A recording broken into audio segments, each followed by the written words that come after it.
Lok Sabha election 2024 आनंदाचा शिधा मिळणार नाही, आचारसंहितेमुळे वाटपास प्रतिबंध.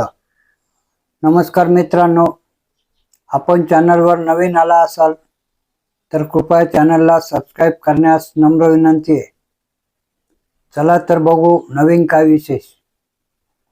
रेशन कार्ड धारकांसाठी मोठी बातमी आहे.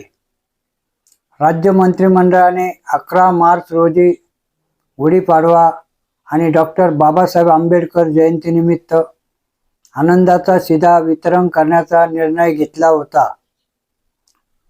परंतु आता आनंदाचा शिधा मिळणार नाही. लोकसभा निवडणुकीची आचारसंहिता लागू झाल्यामुळे आनंदाचा शिधा वाटप 2 महिने बंद राहणार आहे. आचारसंहितेमुळे वाटपास प्रतिबंध करण्यात आला आहे. राज्य सरकारने दुर्बल घटक आणि सामान्य नागरिकांना शिधा वाटप दुकानाच्या माध्यमातून सण उत्सवाच्या काळात लागणारे अत्यावश्यक साहित्य किरकोळ दराने वाटप करण्याचे धोरण अवलंबले होते. मात्र लोकसभा निवडणुकीची आचारसंहिता लागू झाल्याने आनंदाचा शिधा 2 महिने बंद राहणार आहे. त्यामुळे आता पुढील 2 महिने आनंदाचा शिधा मिळणार नाही. आनंदाचा शिधा वाटप न करण्याचा निर्णय. 1.5 वर्षाच्या कालावधीत 1 किलो साखर, अर्धा किलो रवा, मैदा, 1 किलो तेल, चणा डाळ या वस्तूंचा संच तयार केला होता. तो शिधा वाटप दुकानातून लाभार्थींना सणाच्या काळात वाटप केला जात होता. या संचासाठी 100 रुपये आकारण्यात येत होते. आता होळी, गुढीपाडवा सण उंबरठ्यावर येऊन ठेपले आहेत.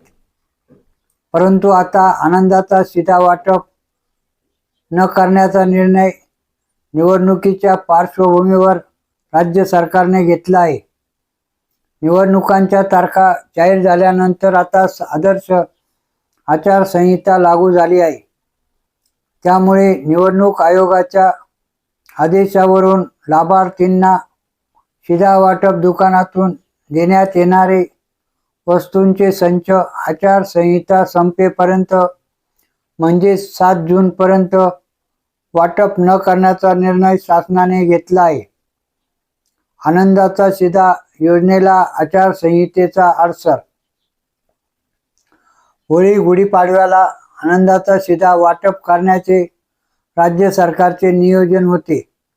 परंतु त्याला आता आचारसंहितेचा अडसर आलाय. आनंदाच्या शिध्याचा लाभ 1,69,00,000 शिधा पत्रिकाधारकांना मिळतो. परंतु ऐन सणाच्या तोंडावरच आता त्यांना हा शिधा मिळणार नाही. ही योजना 2022 मध्ये सुरू करण्यात आली होती. महाराष्ट्र सरकारने आनंदाचा शिधा योजना गरीब आणि गरजू लोकांना फूट-कीड देण्यासाठी सुरू केली आहे. अशीच नवनवीन माहिती मिळवण्याकामी कृपया आपल्या चॅनलला सबस्क्राईब करावे ही नम्र विनंती. धन्यवाद.